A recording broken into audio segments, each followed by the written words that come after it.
The following program is intended for mature audiences.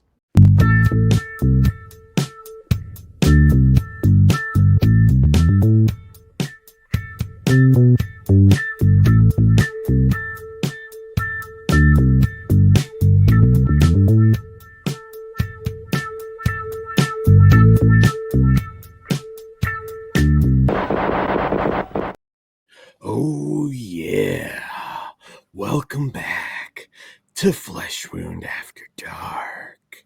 We are, once again, Gay for Fahey.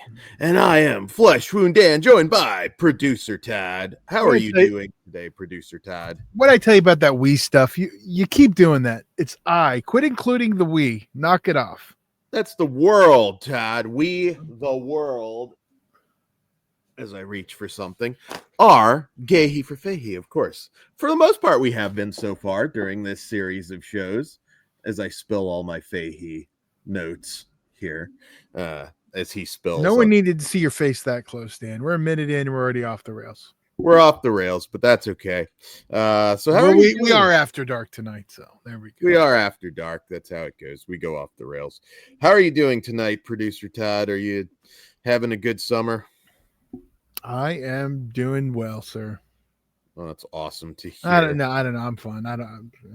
It is what it is. Yeah. Well, it is what it is not an enthusiastic answer, Todd. Well, you want me to lie? I'm cool. I'm here. I'm excited to talk about these films. I'll say that because I'll tell you, one of them is a first time watch. The other I haven't seen in 20 plus years. So. Oh, okay. Interesting.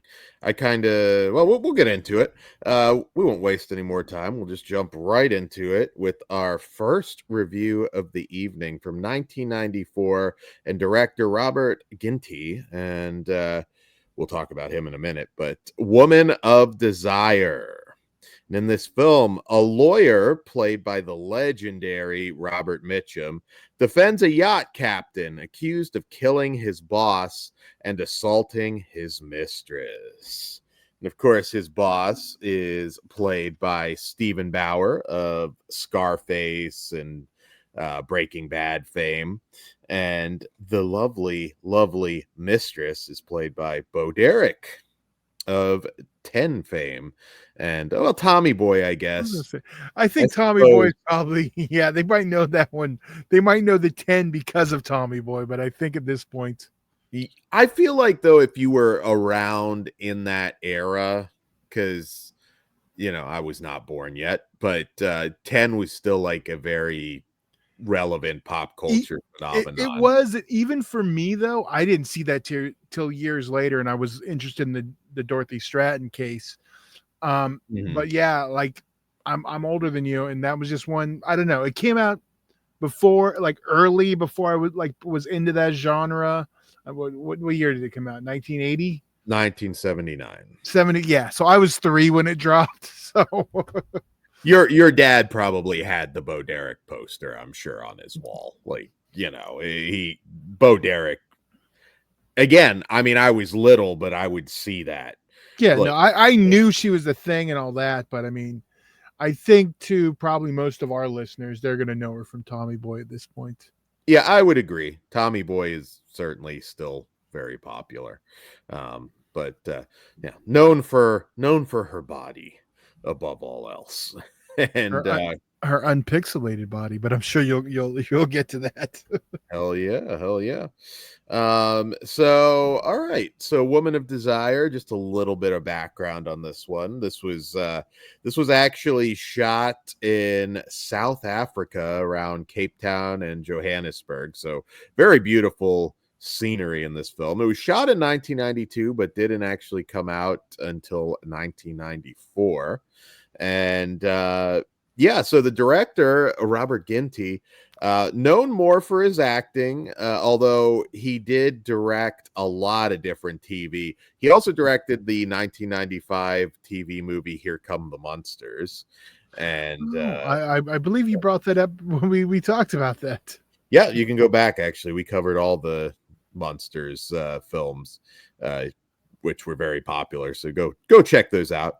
But of course, at least for us here at Flesh Wound, we know him as the star of The Exterminator from 1980 and its sequel, and a lot of really fun B movies. He did The Alchemist for Charles Band, Warrior of the Lost World with Donald Pleasance, Whitefire, Mission Kill, Program to Kill with Sundal Bergman, Maniac Killer for Andrea Bianchi, Lady Dragon with Cynthia Rothrock. He was also in Harley Davidson and the Marlboro Man, which I've always thought that movie was unfairly picked on. I think it's kind of a fun movie. But yeah, he kind of a B movie icon in a way. Like, he did a lot of fun stuff, and he does direct this one. And so this movie, at one point, I swear to God, there was a physical version of this where they pixelated Bo Derek's nudity. And I think that may have also been like a VOD version as well, which fortunately I don't think it is anymore. In fact, I think this has a 4K print now. Well, yeah, no, this is the current Lionsgate print is the one we watched, which obviously had no pixelation, which is the one on VOD. The one on I believe it was just on Stars. Okay. But yeah, I don't know the full story behind that. I just know, like, at one point, like, the only way you could really watch this, at least streaming, was they had pixelated nudity, and I was like, wow, that's weird. But did the tape have that? That is what I do. You got to think no. It must not have. But there may have been a tape.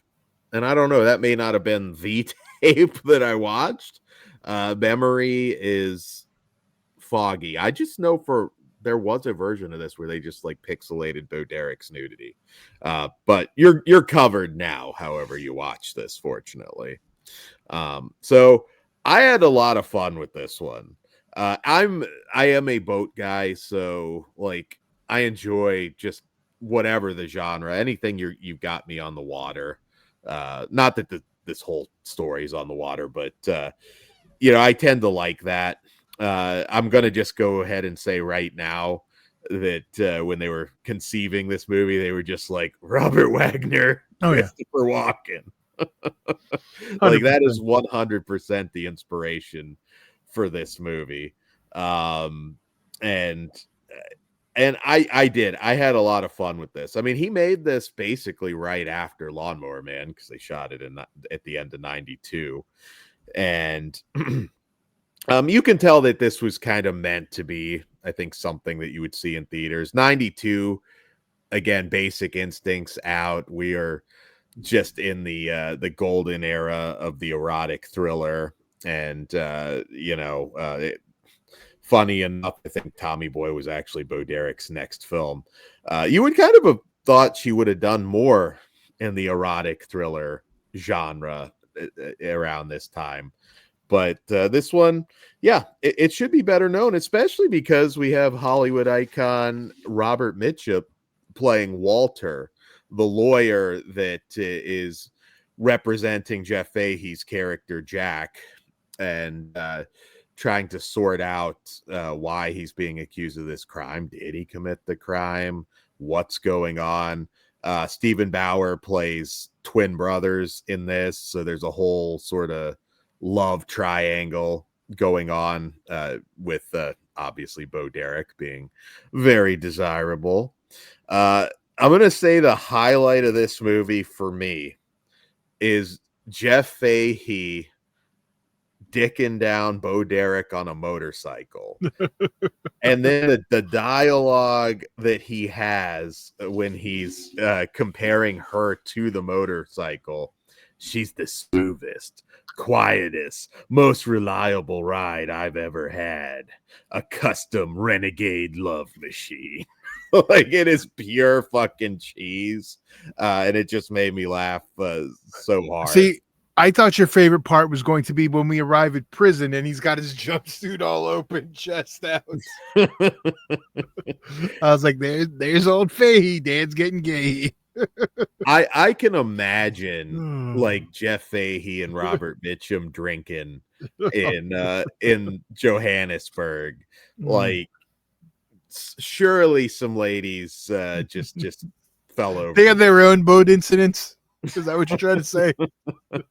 If you go back and look at like interviews with Robert Mitchum, like the dude is fucking hilarious. Just what a funny guy. And this is, of course, is getting towards the end of his career. He passed in 97, I believe. But you know, he still had that kind of swagger about him in this movie. And it was great to see him. I hadn't watched this in a very long time. And I think it's still a lot of fun. And, you know, again, great scenery. Stephen Bauer, of course, always a great seedy villain.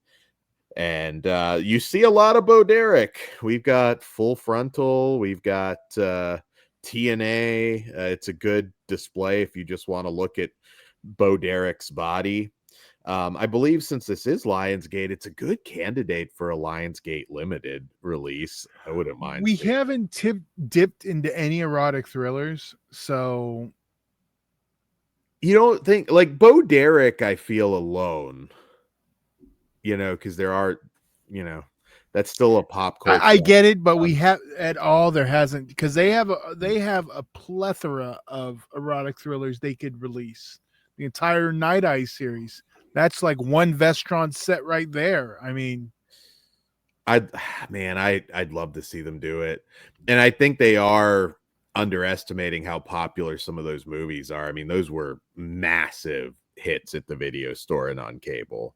But hopefully. But yeah, no, this one's just, it's a lot of fun. I mean, one thing I will say, and it's in general with a lot of these movies, especially, you know, maybe diving in now, sometimes it's pretty obvious who done it, you know, and you know what the plot revelations are going to be, but nonetheless, it's still kind of fun getting there for me. They're just fun, trashy movies, and if you do like Bo Derek, then I would say this is a must see. There's at one point with Stephen Bauer actually in the same in the next room, Jeff Fahey's banging Bo Derek in the shower. Like, it's fun. One thing I will say for Bo Derek, never exactly much of an actress. Her performance a lot of times is like down here, where at times she should kind of, you know, bring it up a bit, but she's beautiful to look at. And yeah. And if you ever wanted to see Robert Mitchum essentially giving the bros before hoes speech to Jeff Fahey, you kind of get that here as well. What did you think, Todd? Was this the one you'd never seen before? This is the one I hadn't seen before. Now, if it would have dropped in 92, probably would have saw it, but 94, busy year. But yeah, no, I had a really good time with this one. It delivered what I wanted. I mean, I'm not a big Bo Derek guy, but it delivers in that department. But it was just a good story. It was a fine erotic thriller. I had a good time with it. I agree with you. It's one that I think now that it's available in this nice print, that check it out. And since it is, since the universe is gay for Fahey, for the ladies, Fahey, you do see Fahey ass in this when he washes up on the beach, and I don't know, you get some side action while he's banging her on the motorcycle. But I don't know why this one isn't a little bit better known. I suspect 92 they were probably toying with the theatrical, and it just didn't really happen. It's from Vidmark. I wonder if this is one of the titles in that time frame of 92. Like if someone had it first, if it was one of those titles that Live had when it was crashing, and like a Leprechaun was another one that kind of got screwed in that whole process, and another company picked it up. I wonder if this was Trimark picking up someone else's production due to the home video market kind of falling apart at that stage, and that kind of why it didn't get the release, a bigger release. I haven't been able to, like, I kind of looked it up because that's what I was kind of wondering, because this feels like a bigger picture than Trimark for the time, cast wise. So I was trying to figure out how they got it, if it was their production or they picked it up. But my suspicion is it was something to do with the collapse of some of the home video market of the early 90s. Yeah, you're probably right. That would be my guess. Because this one's pretty wild, because you're hard pressed. There's not a ton of reviews out there for it, which is again also shocking. I mean, Robert Mitchum, Hollywood icon, Bo Derek, pop culture icon, Jeff Fahey, at the height of his popularity at this point, after Lawnmower Man. You would kind of figure, like, certainly in 92, if nothing else, that they might have been considering it. I don't think the Lawnmower Man gave him that enormous popularity, though, Dan. Well, again, Robert Mitchum, Bo Derek. I think. Because you remember people kind of hated that movie, right? You do remember that. A lot of people loved Lawnmower Man, including me.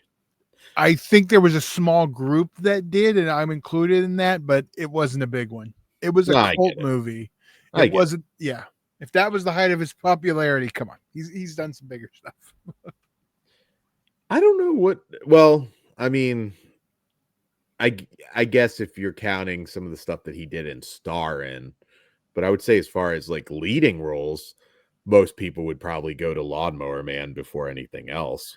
I mean, yeah. Body Parts is popular in our horror community, but I still think most people are going Lawnmower Man for Fahey.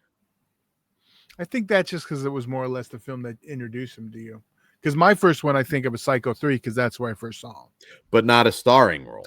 It was not. But if you look at his starring roles, they've all kind of underperformed. And that's not his fault. Let's say that. Yeah, it's just unfortunate that every time it's tried, but yeah, he always does great work. I think the cast really makes this one a must-see, and it does. It delivers on the erotic content. Like I said, you see the whole enchilada when it comes to Bo Derek. Fun, again, Robert Mitchum around this time, obviously at the tail end of his career, but he wasn't like a and I don't mean any disrespect when I say this, because I do love him, but he wasn't like a John Carradine where it was just obvious he was just sleepwalking and not engaged at all. Like, right. He still kind of had that Mitchum swagger about him. He always kind of had that acting style where he probably wasn't even really trying, but it was just there. Like, he was just always there. And I think it's worth seeing for the cast, and it's a lot of fun. The motorcycle scene's hilarious, and yeah. So what do you rate it, Todd? I really did enjoy it. I'm going to give it a 4. Yeah, I'll give this one a 4 as well. Actually, I do think that it pretty much everything you could want. And the production values, like I said, are great. This doesn't feel like a cheap erotic thriller. The production values are solid. Cape Town, beautiful, and yeah. So, all right. With that being said, we will move on to our next movie from 1998 and director Yal Ruskell, and that is Extramarital. And in this film, an ambitious female journalist gets caught in a deadly web of murder and deception when she meets a mysterious woman who is having a dangerous affair. Suddenly, things spin out of control when a body turns up and a killer is on the loose. Now only one person can get the ultimate story, but at what cost? I'm just going to say it right now out the box. This is not the most dangerous affair Traci Lords has ever had. And now we'll move on. Absolutely. She actually was also executive producer on this. This is from PM Entertainment, which we talk about a lot on this channel. You're a fan of PM. Not known for erotic thrillers. PM is certainly known for action, particularly, sci-fi action. And my God, during the 90s, they delivered some of the best in that arena. I say it again, like you go back, like B movie at the time, direct to video films like this. Good Lord, do they hold up well against Well, even because the big they're still budget? movies. They're still, Yeah, it's not like now they feel real then still, not like now it's like half digital. It's like the action's more everything. thrilling. Yeah. Yeah. I think now that you can do anything in film, it takes away the magic. Because like, watching a movie in the 90s, what you're seeing, someone's doing it somehow. Yeah, I love seeing like an explosion and seeing that stunt man fly through the air. Something like US SEALs 2. Like, I don't think that necessarily had people like standing up and cheering back in the day necessarily, but you watch that and the way they shoot the action, and I'm like, man, I am having a much better time with this versus, a lot of, the Bourne movies, for example, which is kind of my go-to. Like just the way they shoot the action. Yeah. But side rant, because this is not really an action movie. So Extramarital. So we in this one, I should say out the gate, this is really a Traci Lords movie more than it is a Jeff Fahey movie. He is supporting player in this one. But nonetheless, Jeff Fahey, a pivotal role, very pivotal role. He does. Jeff Fahey in this one plays. It's funny because he's kind of playing something a little different here. Imagine a metrosexual James Carville that works for a magazine company. That's kind of, I don't know what the accent was going to be. Like, I don't think it was Cajun, but it was kind of coming out that way a little bit. Maybe a metrosexual Walton Goggins makes a little more sense to the viewers, but he does that a lot too. So it was fun. It was a fun role for him. I'm glad we did pick this one because this is different than anything we've really seen from him thus far in the series. Yes, it's not. I mean, he's not as, I don't want to say he's not as cool as his other roles, but he's not in this one. He's more uptight. So it's a different side of him. It is, and he could play a lot of different things. He didn't necessarily get a chance to do it often, but Jeff Fahey's a very charismatic actor, capable of all sorts of things. And as far as the director really didn't do much of anything beyond this. This was only one of 2 movies that he made, but Traci Lords, of course, we all know the controversy, but I think all things considered, at a time when and this is still really the case, but you really, to be an adult film star, like, you really usually didn't go on to do too much in the way of big mainstream work. I mean, and Traci Lords, I mean, she did, Crybaby and Serial Mom for John Waters.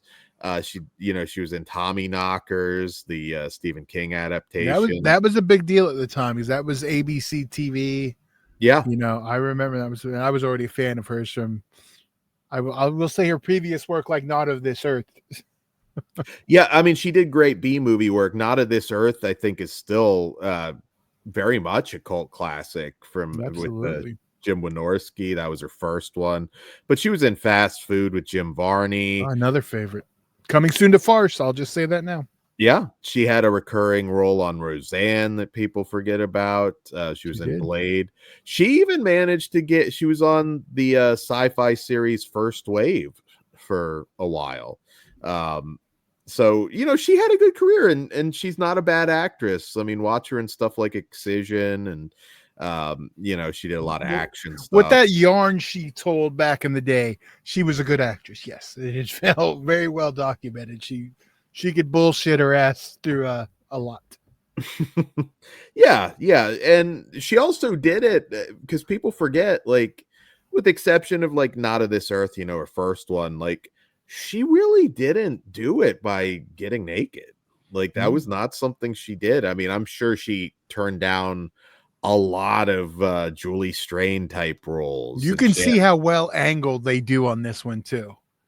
And that I will say that is an issue with this, because I was entertained by this movie, but it is an erotic thriller with no nudity from Traci Lords. Even the first time I saw it, I knew I wasn't getting it, because no tits when she went legit. It was a thing. So yeah. I mean, she was naked, but they worked around it well. I will say that. Yes, you don't see nips, but Brian Bloom's hands are on the titties. Yeah, they did it well. I mean, I'm sure if I would have saw this in '98, I would have been able to work with what I got, but I would have just thrown on Not of this Earth if that was the problem.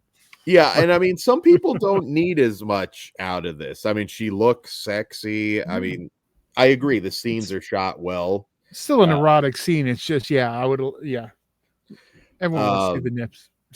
Now you do get some nudity in the movie, pretty much from Maria Diaz, who plays Anne, kind of the woman that inspires this story. She's having this affair with Brian Bloom's character, and she is kind of didn't have a big career, but she is known for playing a dancer in both Showgirls and From Dusk Till Dawn. So kind of makes her iconic, doing being a stripper in both of those movies. But these movies are known for campy melodrama, and that's kind of what this is. It's kind of a dialed up more graphic version of a Lifetime thriller, which I don't say as an insult or anything, but that's kind of what these plots are. And I had fun with it. Brian Bloom, of course, is sort of this sort of seedy guy who is having the affair with Maria Diaz, and then focuses his attention onto Traci Lords. Anne disappears, so we're trying to figure like who's behind that. It's a solid little story. Obviously, if you're going into it again in 2025, you're probably going to figure it out long before the reveal, but it is a lot of fun. And I mentioned Brian Bloom. He's of course known for Once Upon a Time in America and the A-Team remake, Smokin' Aces. Did also do some work for Corman in a horror film called Knocking on Death's Door. He was in The Sender, which was also, I believe, PM Entertainment, a really fun sci-fi action movie. And he's kind of these days known for being a voice actor, a lot of video games. He's the video game voice of Captain America, and a pretty prolific voice actor. But yeah, this is a good time. Again, 1998, Traci's career is going pretty strong. I mean, you're right around the time of First Wave, and you're getting that role in Blade, which was a big deal. The late 90s were kind of a strong period for her. And, we all know Skinner and Shock 'em Dead and stuff like that. But, she was getting bigger stuff. And I think this was a good. Would you say Blade? Would you say Blade was probably your biggest thing from the era? Blade was around a time when, it seemed like, like even though technically she'd, been grinding at that point for a decade, doing mainstream stuff, it felt like between that and First Wave and everything, it's like Traci Lords might end up becoming a sitcom mom. Or something, because like the John Waters stuff, I mean, that's not out of the ordinary to have an ex-adult star in there, so that doesn't even really register as an accomplishment, because just the notoriety is a reason John would cast her in that. But more, those were Crybaby and Serial Bombers, the more main. They are, but they're still John Waters' film, and he's still casting. Like I think. Yeah. Yes, they were on a bigger stage, but that's not as that fits. I don't think that's as big as an accomplishment as Blade. No, and it did seem like the world was kind of her oyster. It's a shame because it sort of fizzles out a little bit at that point. Although she's always worked, and I think there's a hell of a story. She does have a autobiography. I think it's called Underneath It All. That's worth reading. It goes over. If you want to read a bunch of fucking bullshit, yeah. The whole book's been fucking thrown at us. So it's been, yeah. Even her sister said it's a fucking bunch of lies. That doesn't mean it's not fun to read, though. No. I definitely recommend Once Upon a Time in the Valley if you want a fair and balance of every version of the story. Podcasting, check it out on Spotify. They cover the book, her version of the story, Tom Byron. They cover the industry version of the story, and they cover what's probably the actual true story or the closest, taking all the facts from both versions and lining up and telling what it is. Yeah. It's a hell of a story because, I mean, Traci Lords, like, there was a time there where it felt like she was going to bring down the whole adult entertainment industry. And it's like I said, it's not like it's a weird story because it's like you can't say one person's the villain. It's very, you know, you can if you take everything. I feel like this is a Patreon. It is. I've sent you the link to the thing so you can watch it so we can discuss it, but you haven't started yet. So I have to get it from you again. It's not on. They don't post it on YouTube, do they? That's why I forget. I'm just on Spotify. Okay. Well, I have the Spotify app, so I'll check. Yeah. Well, that's good. Yes. You will resend it, and maybe that'll be a good. I don't know. I've sent you the region free player multiple times too, Dan. I just do it over and over and over. I know. Tell me when you're ready to watch it, and I'll send it again. All right. But no, this movie is fun. I would say with this, unless you're a fan of the genre, you may not get a whole lot because, again, there's a little bit less in terms of skin. Although Maria Diaz is fucking beautiful. I wish she did more. And if you are a fan of Jeff Fahey, again, different performance from him, and you get it every once in a while where he'll get to kind of stretch a little bit. Something like, for example, Darkman 3, where he plays the villain. And I think he steals the show from Arnold Vosloo at that point. I mean, he's the best part of that movie. And yeah, we hope you guys have enjoyed us covering Jeff Fahey because he's an actor that deserves more attention. And we got one more episode left this month. And if you want us to do it again next year, let us know. There's plenty more Fahey films left. Absolutely. So Todd, where are you at on this one? What do you rate it? I think it's a pretty good display for Traci Lords. I do, and being a Traci fan, even if she's full of shit, I'm still a 4 because I do like this one. I like the story. I like her in it. I like the performances. If you're just going in for an erotic thriller, you might be a little underwhelmed, and I'd probably drop my rating a bit if I was just purely on. We're reviewing erotic thrillers, but we're really just reviewing Fahey films. So I'm not going to subtract anything from it. I'm going to give it a 4. I enjoyed it, but I got to rate it a little bit less than you at a 3. But yeah, check this out. Let us know what you think. Like I said, PM wasn't really known for erotic thrillers, but they didn't just do action movies. They occasionally did something a little bit different.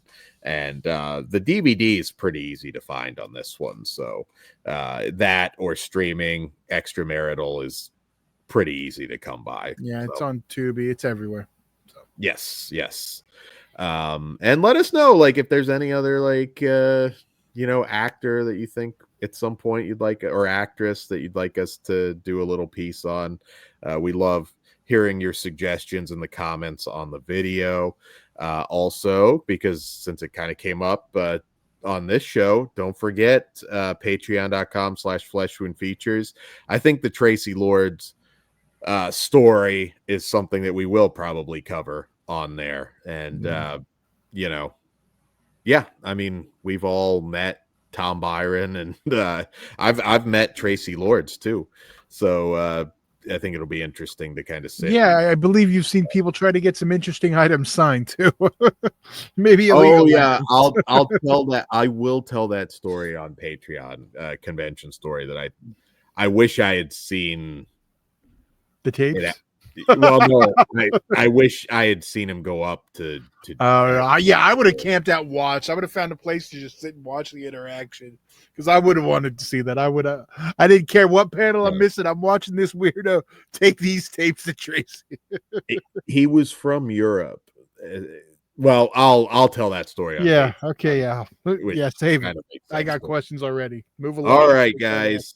So we will get Gahey for Fahey at least one more time for now, and check that out. Check out all our other content coming throughout summertime, which goes by so fast. You can tell them what we got this Wednesday if you'd like. Yes. So this Wednesday, we're going to be doing the 28 Days Later trilogy. We're going to be covering all of those, including the new movie, 28 Years Later. So check that out. And with that being said, that's all we got. So we'll see you back here next time. Good night. Money's on the dresser.